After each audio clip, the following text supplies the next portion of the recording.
technology. Um, I published a book last year called Internet for the People, which is a kind of a history of how the internet was created, how it was privatized, and how privatization in turn laid the foundation for the various crises that we see across the internet today. And in the months since that book has come out, I've been thinking more about how we politicize technology and how do we build better technologies out of the ones that we have. Briefly, I think we could start with the definition of politics, which is a term that is used in different ways across different contexts. And we could say perhaps that politics is the set of practices through which human beings arrive at a particular distribution of social power.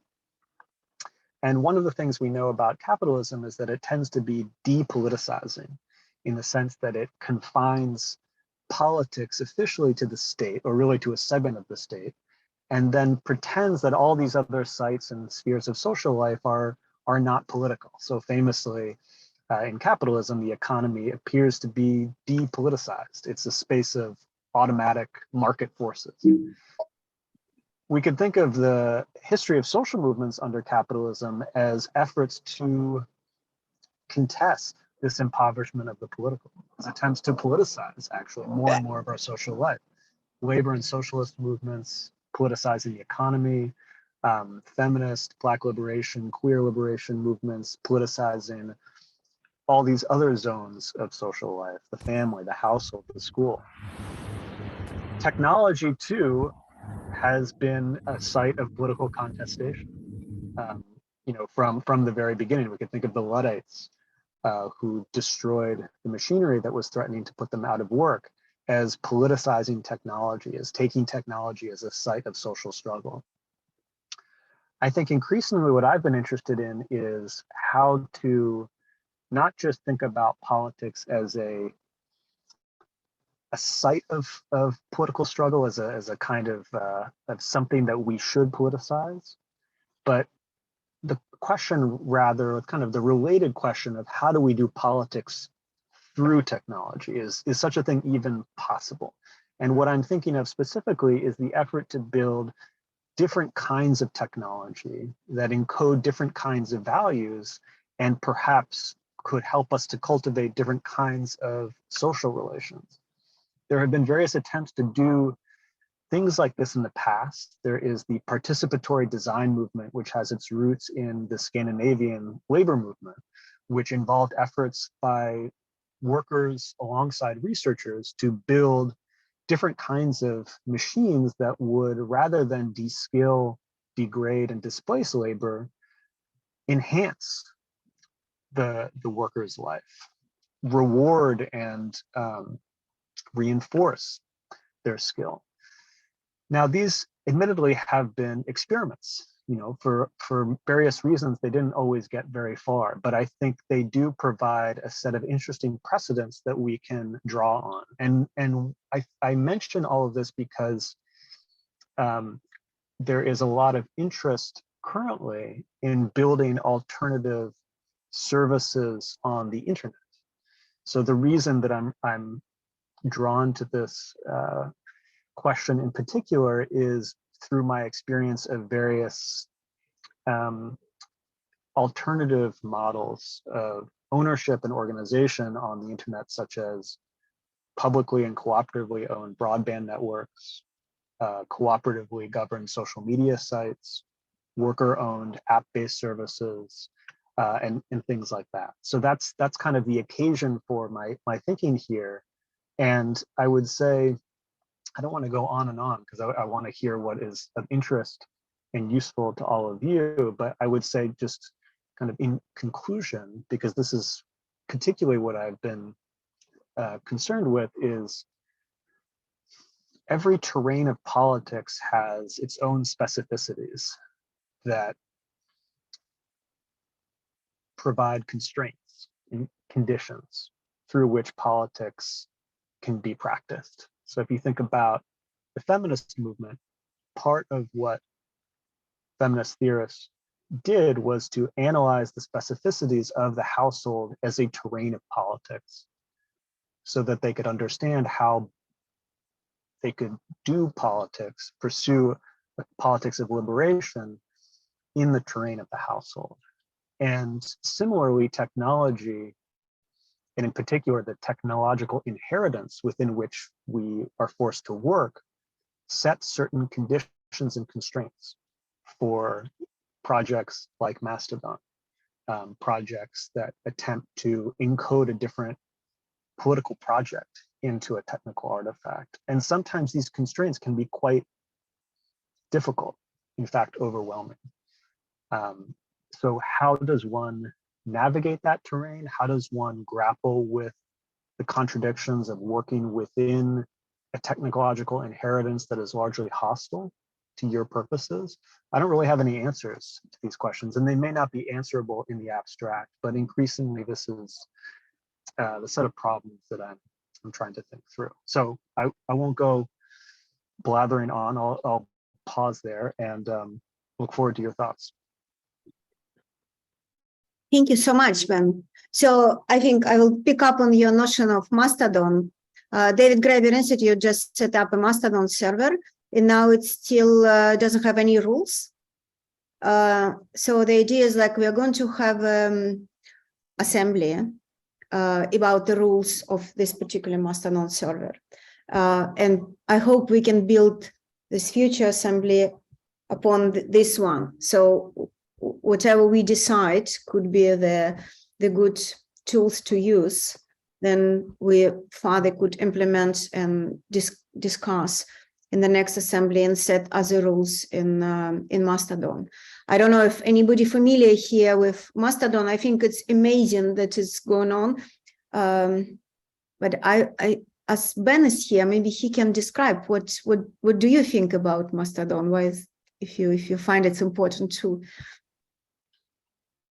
Of course, yeah. And for folks who are not familiar, very briefly, Mastodon is an open source software project that's been around for several years at this point, which is the basis for a decentralized network of social media servers. The model is much like email, where you have independent servers that nonetheless interoperate with one another through an open protocol, so they're able to exchange messages. And if you join a Mastodon server or instance, as it's known, you have access to a user interface through a website, which looks a lot like Twitter. So one of the questions that I've been asking, and again, without arriving at any answers, is on the one hand, Mastodon's creator has positioned the project as wanting to encode a very different set of values into social media. He has a explicitly anti-commercial ethos. He believes that content moderation should be devolved to the server level and not be made in a centralized and opaque way by corporations. And the technical composition of Mastodon reflects these values. On the other hand, as I mentioned before, if you use Mastodon, you will be able to tell that it looks and feels a lot like Twitter.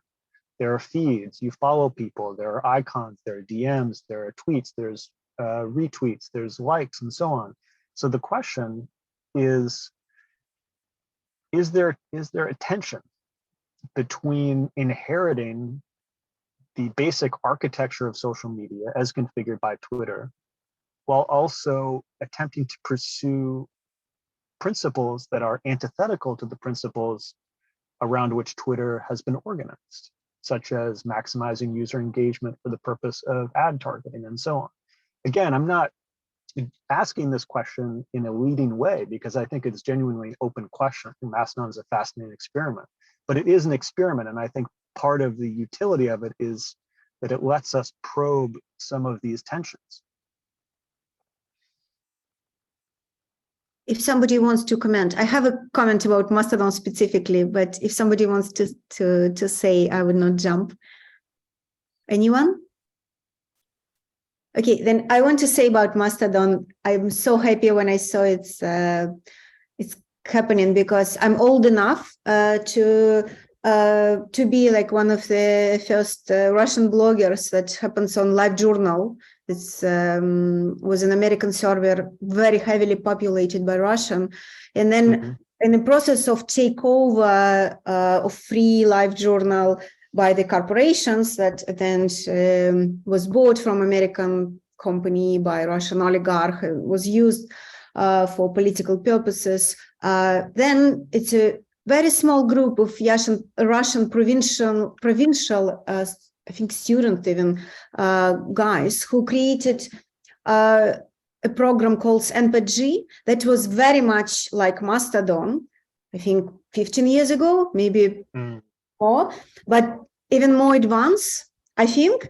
So it also has a decentralized structure, but the difference between Mastodon and NPG was that NPG had a program that copied everything that was going on in another server, randomly distributed it by pieces through the network. So, for example, if you host your blog in some instant, or they call it node, and then republic, let's say, and somebody in your republic or village get nuts and deleted your blog, you very well can log in anywhere else in the world and then just recreate it, and you don't need to ask anybody permission, you know. So that's if we think about David Graeber and Dawn of Everything, that's one of the freedom to live, one of the major freedom of human beings, you know, disobey order. But how would you disobey? You can leave this community and be welcome into another one. So the tools of care, let's say, that available for the people to live is very important. So in Mastodon, these specific things are not implemented. But I believe, for example, if we will keep working on that, maybe we will be able to find programmers who will add this specific feature. But for me, Mastodon is clearly protected from takeover by one corporation or by one, I don't know, crazy Elon Musk or whoever. And that's mean any instant could add their own rules. Yeah, exactly. And I think the more exciting aspects of Mastodon are the experiments in collective governance that it makes possible at the server level.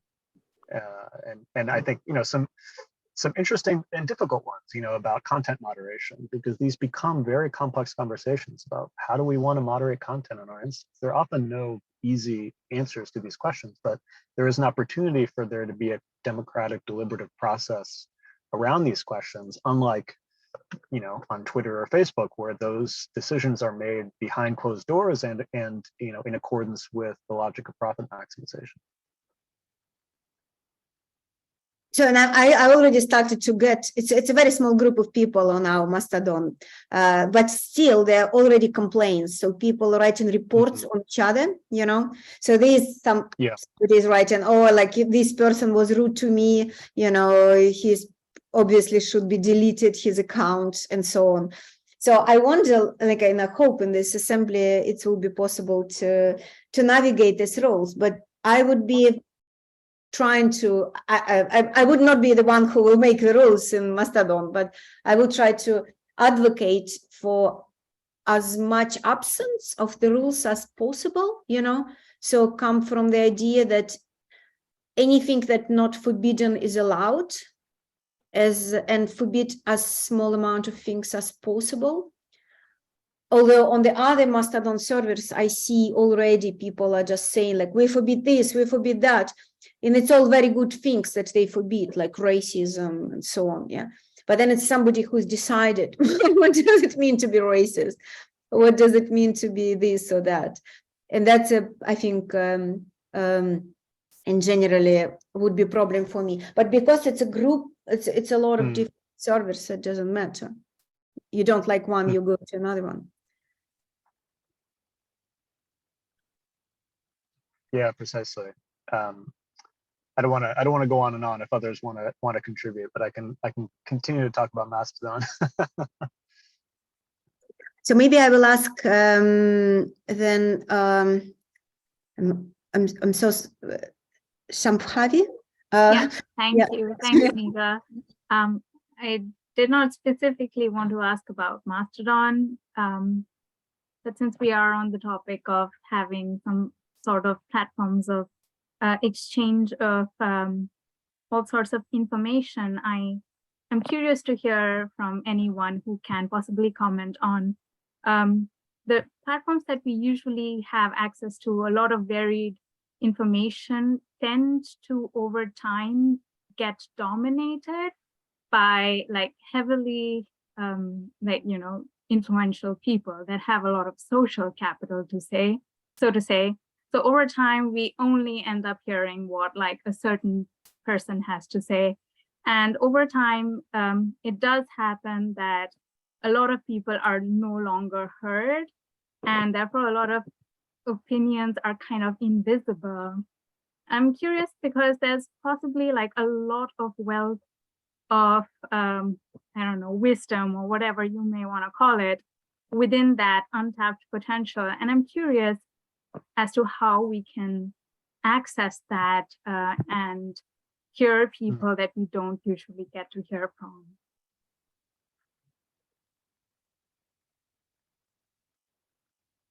Yeah, I think it's an important question. I mean, in a way, social media reiterates the logic of PageRank, which was the original algorithm for behind Google, right? Where the assumption is that the more links, incoming links that a page has, the more relevant it will be, right? Inherited from kind of citation analysis. And Twitter kind of operates under the same assumption in many ways, that you have a lot of followers, you're a big account, and then you're kind of amplified across the platform. And I think that does, that can have quite distorting effects. And I guess that's part of what is at stake in my question about what are the problems with inheriting the basic grammar of social media as configured by Twitter when you're trying to reinvent social media or reinvent what it means to be online through a project like Mastodon, because Mastodon also has small accounts and big accounts, you know, and things are kind of, you know, you have a set of a follower count, which kind of determines your level of visibility on the platform. And that itself may be an aspect of social media that accounts for its destructiveness. That may be something that has to be, you know, dismantled. Peter, Kurt, do you want to?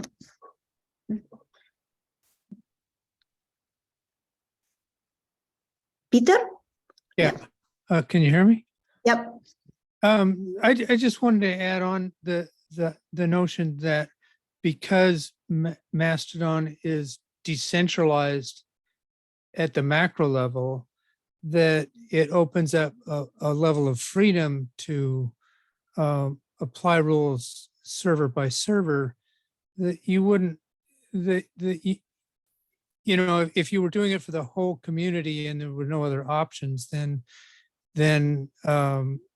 Nika's like primary reluctance to set rules, you know, makes more sense than if it's a community and it's a community that wants to have a certain feeling or a certain level of commitment to some ideal or something, that you should feel free to exercise your rules and then change them down the road if they impinge on the community, and tighten them more if they don't, you know, if that need arise. But the fact that nobody is locked into your decisions and that it's being determined democratically is a huge advantage in the structure relative to, you know, other social media. Oh, yes, I so much agree with you. Yeah, I think it should be about like people are not making decisions for other people, but for themselves. And if they disagree with the group, they can leave. And that's what all actually Museum of Care was built like a little Mastodon. So it's a set of rooms and everybody can set up their own room. And if you don't do anything illegal or I don't know, crazy, then you can do whatever you want. So nobody is, the premises, nobody is going to curate you. It's only a platform. I have a question and a comment to that. I'm just wondering, I haven't used Mastodon. Does it also work that if you have like a disruptive participant, do you get to like remove them on will as well? Because they have the freedom to leave, but how do you then legislate someone who's problematic? And the other thing that I wanted to talk about was, okay, shit, I've forgotten. Okay, when it comes up, I'll talk about it again. But yeah, if someone can please talk about how do you deal with problematic people? Do you kick them out, or do you have a vote? Do you discuss? What do you do? What do you think, Ben? It depends. So different instances have different practices for this. There are instances that have very elaborate codes of conduct, and people can be suspended or ejected. You know, administrator could remove someone from a Mastodon instance, essentially delete their account. Now, that doesn't mean they can't go to a different instance and join that account. I mean, they can get, again, the reference to email is useful. You know, just because your Gmail account got deleted doesn't mean you couldn't sign up for a Yahoo account and then email someone who uses Gmail, right? You can still get access to the network because the network is just a bunch of servers bound by a protocol. But you could lose an account with an instance. Now, I should say that, as I think we all know, Mastodon does enable interesting experiments in different forms of collective governance, but it also makes it possible for fascists to create their own social media instances. And this has happened in the past where Gab, the Nazi social networking site, actually created a Mastodon instance. And what happened in response is that most of the other servers in the Mastodon network, and in fact the broader network called the Fediverse, blocked that instance. So decentralization means that anyone can set up a server, but if you get most or a vast majority of the other servers in the network to quarantine that server, then its messages do not reach the rest of the network. And this is, I think, at the end of the day, the best of what are basically all bad options. I mean, you always have Nazis on the internet. I think the best option is to make it at least likely for their content to reach beyond a small circle. Nonetheless, that they will be there. One interesting final note here is that Mastodon's creator has a posted list of essentially approved Mastodon servers on the main Mastodon project page. And in order to be listed on this page, you have to commit to actively moderating against racism, sexism, homophobia, transphobia. So even though that is not kind of enforced at the level of code, there is an attempt by Mastodon's creator to enforce a kind of global code of conduct in order to get kind of on the approved list, which matters for visibility, because if someone's never used Mastodon before, and they will go to the main Mastodon page and see the approved list of instances. Very interesting. Thank you so much. Yeah, I didn't know that it was a code of conduct. Stephen? Hi, Ben. I want to first thank you so much for agreeing to do this. I'm one of the early members of the Museum of Care. And so 3 years ago, thinking that we'd still be doing, well, I figured that we'd still be doing it, but that we, would be having the kinds of conversations that we're having with the likes of authors like you is really wonderful. So thank you for that. I wanted to follow up on what you mentioned about fascism. And at the Museum of Care, we think about politics of direct action. And so in order to deprivatize the internet, I'm curious how one can go about doing so in a direct action sort of way. And you mentioned quarantining. And I wonder if you could talk more about how organizations that do agree to abide by a certain ethics of practice can create alternate spaces, not just in Mastodon, but in ways that actually do quarantine the fascists so that they're relegated to their own communities, much the way marginalized communities have been marginalized by the apparatus of capitalism. And so I'm wondering if you could talk about that, because I find your ideas and your writings just so fascinating. And thank you again. Thank you. I really appreciate that. That's a fascinating and difficult question, because I think it's in many ways the question is how do we how do we defeat and isolate our political enemies and bring our political ideas to the center. I think the deprivatization is the concept, admittedly a kind of broad and at times unspecified concept, but I use in my book to try to articulate what it might mean to build a better internet. And I think the basic principles of deprivatization is to create an internet in which people and not profit rule. What that means more specifically is to create models of public and cooperative ownership in which the space of the market is shrunk and the space of collective governance, popular participation, and democratic deliberation is expanded. Towards that end, it's interesting that we're talking about Mastodon, because I think Mastodon is a genuinely interesting experiment that embodies certain values that feel very aligned with that vision of deprivatization. But I think it also faces many of the challenges and the risks and the difficulties.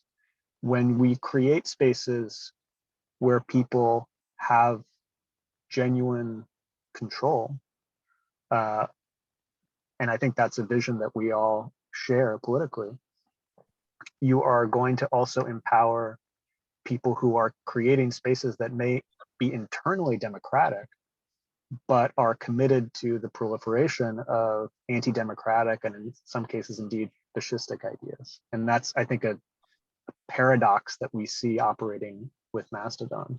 I think another one, which to my mind is a somewhat more considerable obstacle is, and I think one familiar to anyone with any experience on the left, is how to sustain projects that have a anti-commercial and in some cases anti-capitalist ethos without corrupting them. And this is a problem that Mastodon faces. This is a project that is crowdfunded at the level of software development. But then most of the instances, when we're talking about who is doing the administration, the content moderation, these are all tasks that are quite complex, quite difficult, and these are in most cases being done by volunteers, which I think, as we all know, risks burnout and various kinds of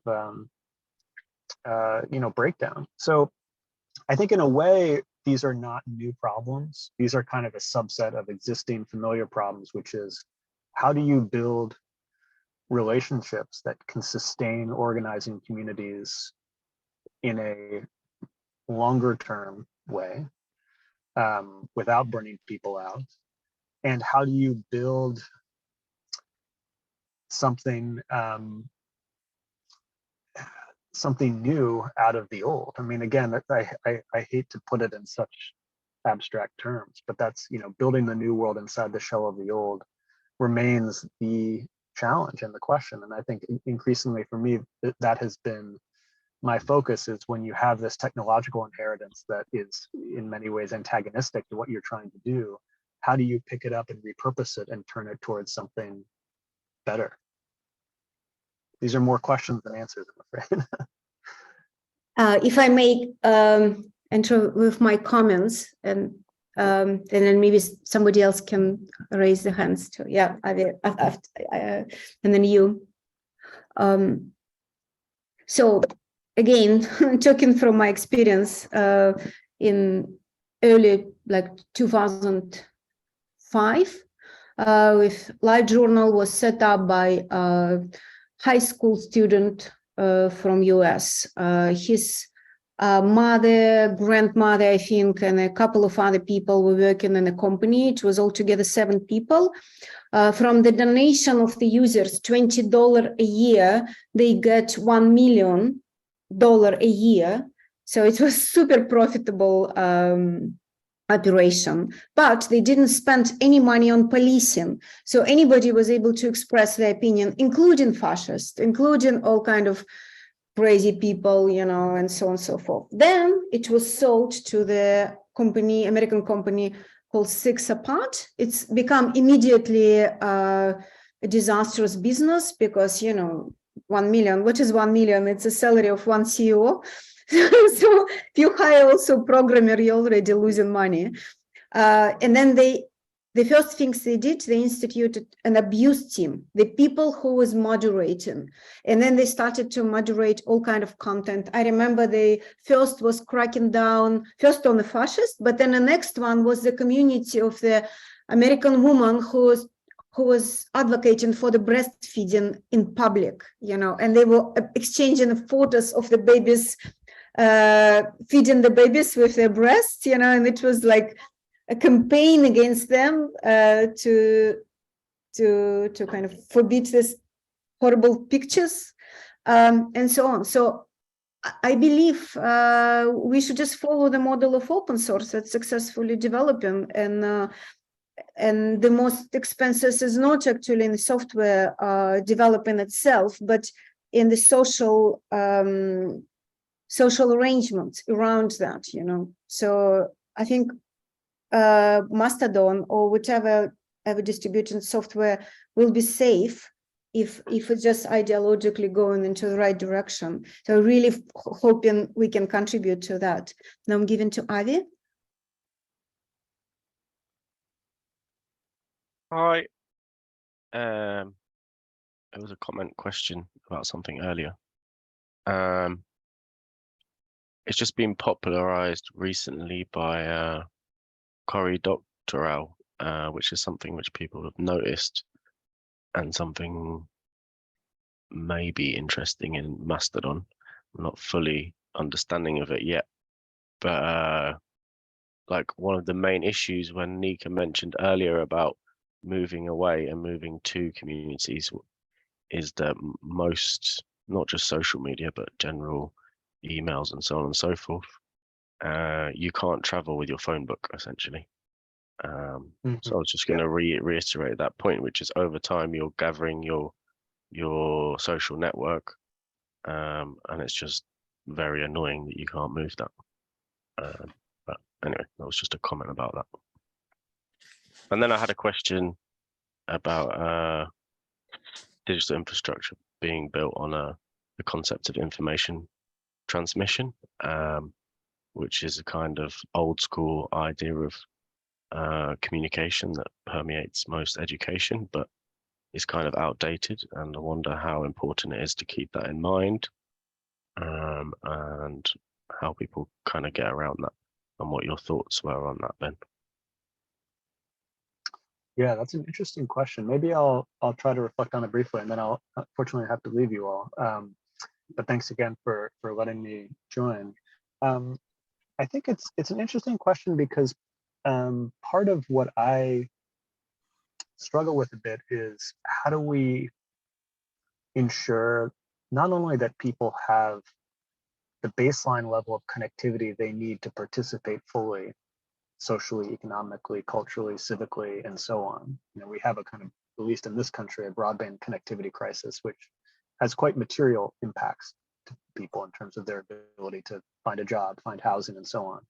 So on the one hand, connectivity does, I think, need to be considered a basic right that we're provisioning to people on the basis of social rights in a universal way.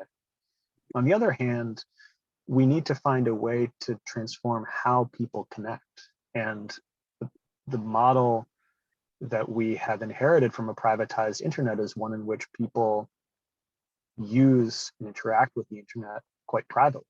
We talk about social media, but the vision of social media is all of us alone with our phones, interacting with one another, mediated through these screens. in the history of computing, there are a number of interesting examples, and perhaps older folks on the call will remember these, of computing having a more social dimension, of computing centers, of terminals organized around mainframes, of time-sharing systems. And there have been very interesting ways of conceptualizing of computing as a utility, as a collective infrastructure that people are having collective experiences in and around, rather than this privatized model, which is the legacy not just of a privatized internet and of social media, but of course of personal computing, of how computing was over the course of decades increasingly packaged as a private, personal, and essentially isolating experience. So I think that's a place for much further work and experimentation. And I'm sure that spaces like this can contribute to that process. But thanks again for letting me participate briefly, and please stay in touch. Interact with that screen in person. I like that. We could return to that, which I think may be, in fact, the best way after all. Yeah, thank you so much, Ben, for coming. Thanks again, everyone. Take care. Michael? Yes. You Yeah. Sorry. On one of the things, that when you talk about a postal server like Mastodon, I think of David Graeber's book on the utopia of rules, technology, stupidity, and the joys of bureaucracy. And he writes about how the post office was sort of thought of as really useful by everyone. And even though technically it was really in many ways a bureaucracy, you really had to put your letter, put the right address and get your stamp, or they wouldn't send your letter. But like in some ways, when you got a set of rules to work, then it allowed that form of communication. And really the difference between a bureaucracy and something that just worked was that the rules somehow worked. And when they didn't work, then and people started abusing them to, and conflict emerges through the rules, then you end up with, oh, well, that's just a bureaucracy, in the sort of dismissive way or derogatory way. So I suppose that would be one thing to think of. And really what doesn't get seen in technology is the standardization. There has to be a standard by which you communicate, and that is always going to be agreed. And that's, in a sense, the protocol for Mastodon or any other thing, like your mobile phone. If your mobile phone is set up in the same protocol as someone else, then you can call them. And those standardizations might have particular ways that some people are standardized in, or some people are standardized out. You think of your mobile phone, and if you go somewhere traveling and you try to plug your phone in, and you're in another country and you can't charge your phone, then all of a sudden your phone goes dead, and then you no longer can phone a taxi, get back to wherever you want to go, or do something. You're no longer, in some sense, a citizen because you've been standardized out by that particular type of technology. So those, and I think some of the way standards are set up create, geographies of connection for people. That might be something of interest here. And when we go back to I guess the ultimately those standards are built on sort of physical infrastructure as well, and we don't ever get rid of those. Every computer that we use has minerals that are dug up from rare earths mines and has those types of labor relations to build them. So it's a long struggle to kind of disengage technology from some of its particular social relations, which doesn't mean we stop using technology, but it just makes it more complicated. And I suppose my last question for Mastodon users would be, in Twitter, you have a huge audience and sense, and people can go and find out what other people think.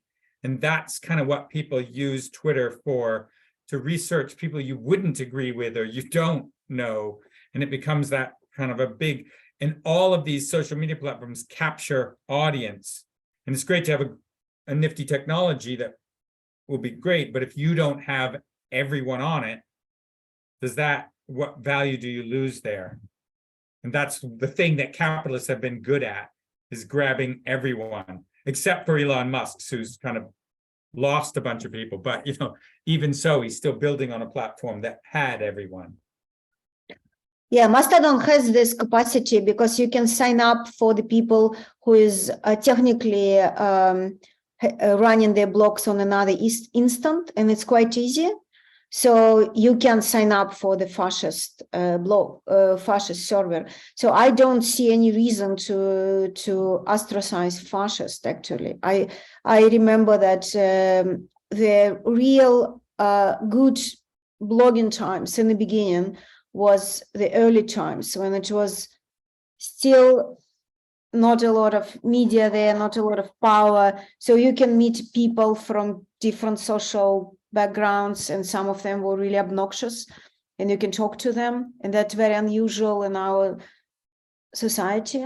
So and when it's commercialized, that's exactly what happens. It was cleaned up, and now we live in these bubbles again, even in the social media. So I do believe that whatever good intention this Russian German guy who wrote software for Mastodon did by putting these rules to ostracize certain servers, I don't think it's a right idea. And I remember David's video about Corbyn, who was accused of anti-Semitism because some people in the Labour Party was anti-Semitic, and he was accused that he didn't police them. And David correctly said, look, so it's obviously like Labour is much less anti-Semitic than Tories. Everybody knows that. But we also know that in England, it's a lot of anti-Semites. And so he was saying it's good, actually, that in Labour, people can discuss things, and you can talk to anti-Semites and you can tell them that they're wrong. And so by policing and blocking, you actually even make these people stronger. So for Kden tools, I would suggest for our Mastodon server a rule in which we provide a safe space for the people to talk who disagree with each other, because people who agree with each other don't need a safe space. They don't even need to talk if they already agree, I think it was Joseph who didn't speak yet, yeah. Well, Peter, you had your hand up first, if you want to go ahead. Okay, sorry.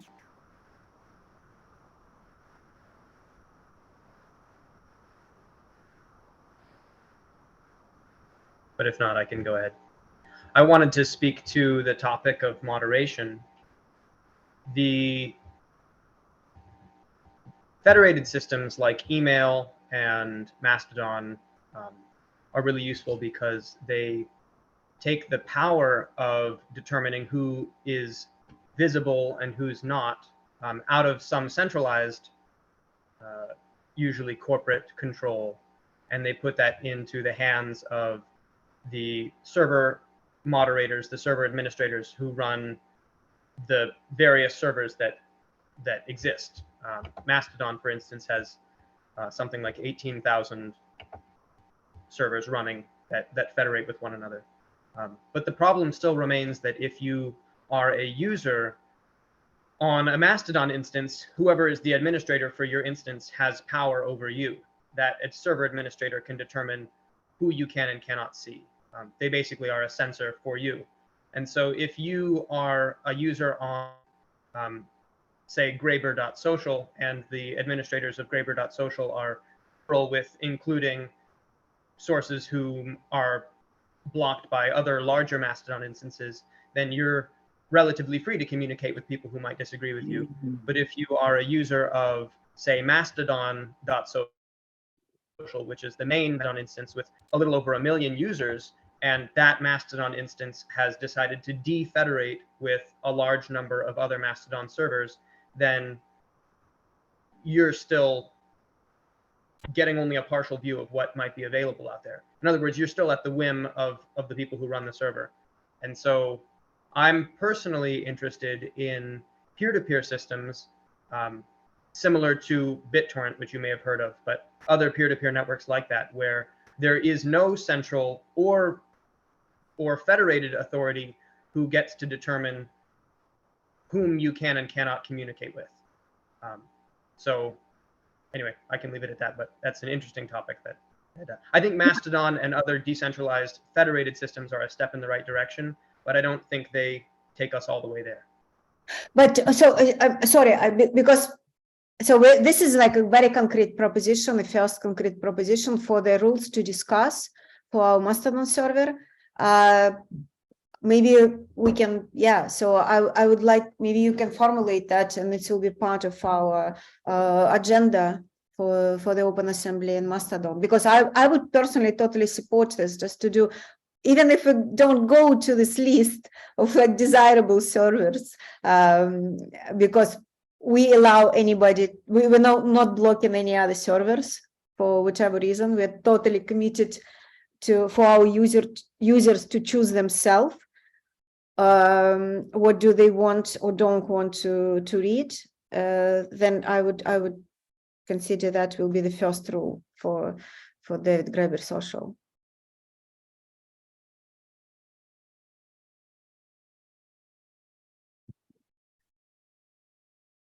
Peter? Yeah, can you hear me? Yep.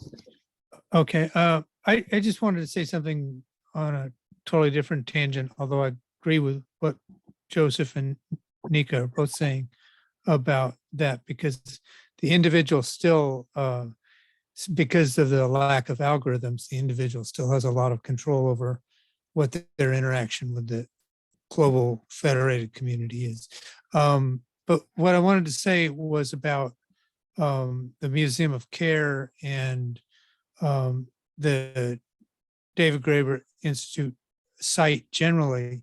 And that is, I think it would be a great idea if all of the products of meetings and discussions and things that are currently available or that in future produced could be also converted to an audio only format. Because it's just way easier to consume audio. The amount of time I have to consume audio is infinitely more than the amount of time I can sit in front of a screen and take in, other stuff. So anyway, that's just a suggestion that would be a great thing to add into the site in terms of, just distributing what the things that we would like to promote further. You could just post them to something to which people could subscribe, and then it would just show up and they'd get notified and they could listen or not listen as they wish. And also you could have a podcast that was just like an index to the larger productions, where it's just, oh, there's a new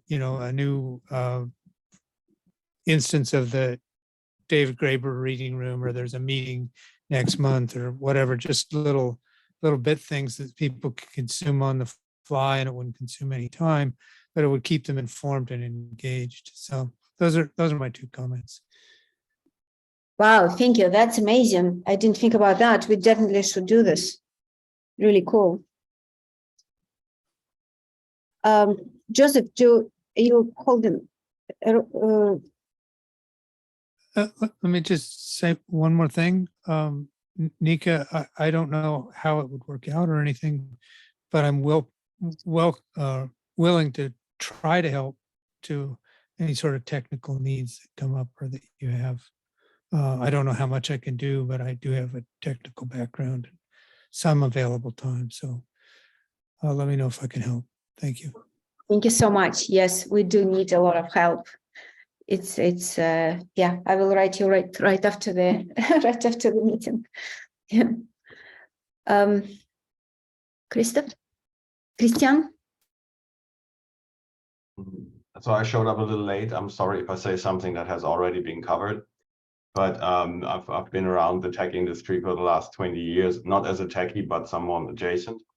And I just wanted to say, I think whatever decisions are made on technology used, one should be really careful with aspirational technology. Like, you know, this technology will do this for human society and all that. A lot of that stuff in the end doesn't work. And it's kind of good that people think about this stuff, about the impacts on different people, a certain technology and the way it is used. But let's put it like this, quite often, what gets lost is the aspect of usability. So you have something that's, you know, morally okay to use, it checks all the boxes, it's aspirational technology, but then in the end, you need somebody to maintain the tech. And if you don't have a dedicated tech person, that might be a problem. So it should be something that can be used by the average person. Because if you have to go to a tutorial just to use it, you know, with Mastodon, okay, that's on the one hand, that's doable currently, the way it's structured. But with some of these technologies, when it's in the background, it needs specialized knowledge. And you have like one person who volunteers to do this stuff, and then this person's, you know, interest shifts, or the attention, or he doesn't have the time anymore. Then the whole system breaks down. So that's one of the things what's good about email, with all the drawbacks. You know, everybody can use it. It's easy you can get an account everywhere. And that's the reason I think it has survived so long, because it's easy. You know, it has all kinds of shortcomings and drawbacks, but at the end of the day, it's easy and it works. And final point is, a lot of the stuff that's come out now about decentralized internet, I mean, that also came out of the Web3 movement, which was in the newest iteration of some tech bros trying to get rich by fronting as people who care about other people. You know, every time somebody tries to democratize something on the internet, you should be very, very careful. So that's my 2 bits. Yes, but that's why the infrastructure or architecture of the project is so important. So Mastodon is open source, and technically it's very, like, I think in the pirate panels that we are now putting together, we should discuss Mastodon as well, because we will have one panel about technology that I hope Michael will participate. And David, in his last book, Pirate Enlightenment, he was like writing about pirates as the first proletariat, but also pirate ships, in a way, like they were the republics, and very similar to Mastodon. So they come together, they argue with each other, they can go apart. So this, with the pirate ships itself, was a technology that produced or shifted the whole social infrastructure at that time. And I think things like Mastodon, they keep repeating. So I remember one other attempt that was 15 years ago that failed. And now Mastodon is again up there. So I believe this technology is designed in order to prevent the centralized control, and many, many other things could grow up out of this. So it's really serious stuff, Mastodon. Very happy that it's there. So if somebody else want to talk, like Mark, maybe? Anna?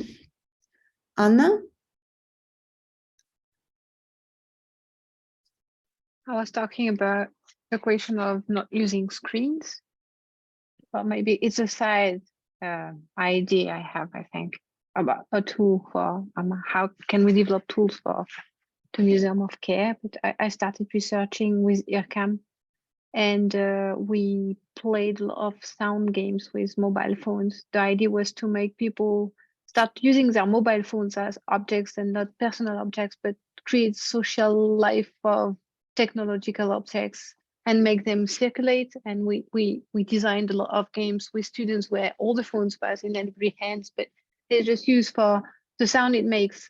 and then you invent rules and games, and you put the body of people in different shapes because according to the way you move the mobile phone, we basically use the accelerometer and we use the gyroscope, and then you can design any kind of sound game with that. And it's a very good tool to make people interact without the screen using their phones that become somehow, it could be a pen, but it makes sounds, and then you contextualize things in other ways, and people start to think their phone is not that important anymore, and their interaction together is much more important. And you can see people changing and start playing and start embodying, themselves as partners of a game. And I think that can be a tool we can try to develop or design or think of. Michael? I was just going to flag that Flora Green has in the chat how do non-speaking people speak here. So it's kind of an interesting thing to talk in a medium of technology that different mediums allow different things. So it might be useful if we try to read out some of her kind of comments, and that the framework for disability has been a huge community for technology politics. You wouldn't think it, like, oh, what do disabled people have to do with technology? They're not, but it's really technologies that allow the standards create some people in and some people out. I think Flora noted my examples that I used were fairly privileged. The idea of flying to another country and you're standardized out because you don't have the right charger. Some people have been standardized out by technologies much earlier. So maybe those would be a couple of comments. Even and the no screen use is another one. People have standard practices of take a break because some people can't stand the screen for so long. Those are some of the things that I've kind of really benefited from the disability community, but maybe there's some other things that she's got in the chat that might be useful. Or maybe she wants to say herself. Flora, do you want to talk? I didn't know if she can. That was what I was commenting. But she can. Okay, so if you want to Yes. talk, this is. I was going to say I'm happy to read aloud any of Flora's comments, and I just want to echo Michael's comments that this is one of those areas where we step in it quite a bit, and we're kind of muddling our way through. And I don't mean that as an excuse.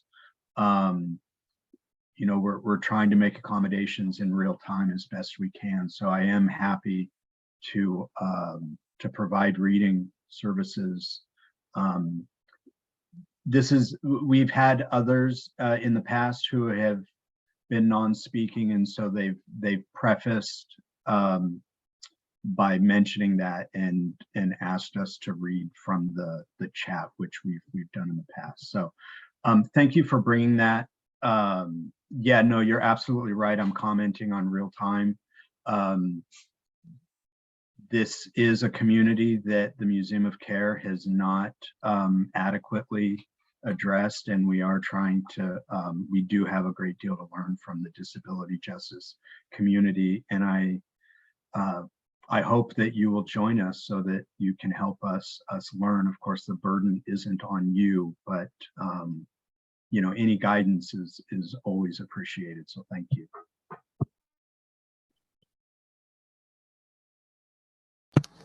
I'm sorry, I don't see a hand place to tap a hand icon. I'm Paula, and I wanted to say something to the group that I like the idea of reading the comments, and I'm willing to take on, if you'd find it interesting, to try to summarize points in a way so that regardless of whether Mastodon is our next step, that some of the inclusivity that Nika was talking about. Let me just briefly read my comment that I agree, Nika, include everyone in a way to see human needs behind tragic, even hateful expressions, to seek and find where we agree, co-define, co-create the new commons, the digital commons, how technology assists us to co-create that continuous open network of deliberation where you're not excluding. Can you hear me? Am I audible? Yes, yes, totally. Oh, Yeah. okay. Anyway, so I mean, I think that maybe, you know, Mastodon may not be, you know, where we are going with this conversation beyond initially having a place that has your .social, but that this communication, which includes so many pearls of possible ways to create this continuous deliberation, that I wanted to see if I could help out in some way. And I wouldn't mind reading it and working on it if that doesn't seem to denigrate to think of, you know, trying to synthesize. Yeah, I thank you so much. No, I think that's amazing. And I think we are like now exactly an hour on this assembly. So I invite everyone to the assembly on Mastodon. I am very bad with dates, but I will send it on the mock mailing list. I think it's in end of May or June. And yeah, so in the mailing list, I will send an email with what I remember as a suggestion here for the tools of care.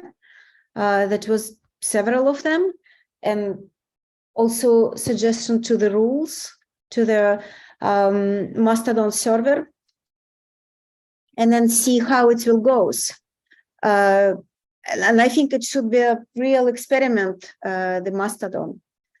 So when I started Museum of Care, it was, as many people know, a big scandal in the beginning because there was no rules. So was people, some people were acting really violently, I would say. But the things sorted out. So I would suggest to have an open space, despite the fact that sometimes it's painful, and try it out. And thank you, everybody who came.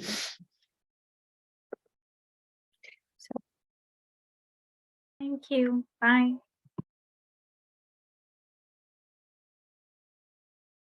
Thank you all.